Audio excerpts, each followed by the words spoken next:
February is wrapping up and actually goes out on a pretty warm note, up to 50 degrees today, and that breaks up as you can see, kind of a long, cool stretch. We were either at or below average for several days in a row, including yesterday, but managed to end on a warm note heading into the month of March. Had a couple long cold stretches, as you can see, where temperatures just barely get up to 20 degrees, but we may be leaving some of that behind as we do have a lot more in the way of warmth going over the next couple days.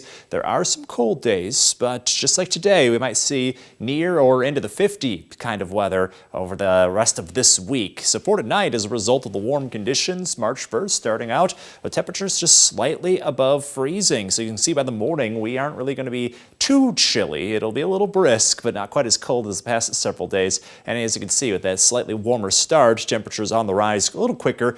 We do have a lot more in the way of cloud cover over the course of the day, so not quite as much sunshine, but that still shouldn't hold those temperatures back from getting into the upper 40s to right around 50 degrees like we saw. As of this afternoon, winds switch direction but stay light out of the north, generally up to about 7 miles per hour or so.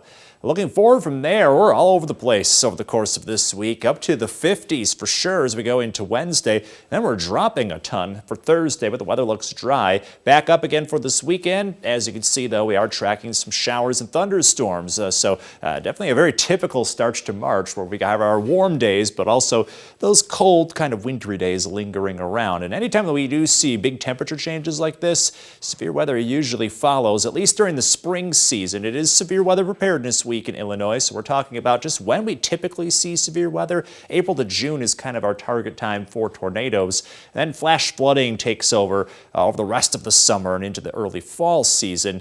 That said, severe weather can strike any time of the year that conditions are right, so this is Preparedness Week. This is the time you want to start thinking about your severe weather plan, your safe spot to go to for severe weather, how you get those alerts. We'll be discussing some of those topics all throughout the week, and right now, no worries about any kind of severe weather, but there could be a couple rumbles of thunder as we go into Saturday. So the end of this week does bring some rainy conditions. Leading up to that point, we are dry. There is a chance for a wintry mix going into next week as we still have some wintry conditions lingering around. So 50s to 30s over the course of this week, but the weather stays dry. We're back up again this weekend.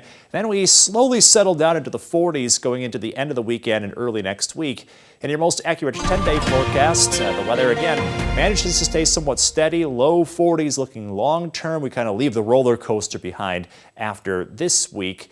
In the meantime, on target, the 4-degree guarantee got pretty close to outside of that bullseye. We managed to stay right within the target range here. So cash total closing in on $300. Managed to go every forecast this month without getting off target, Brittany. Nice. That's how you end a month. Alex, thanks for that.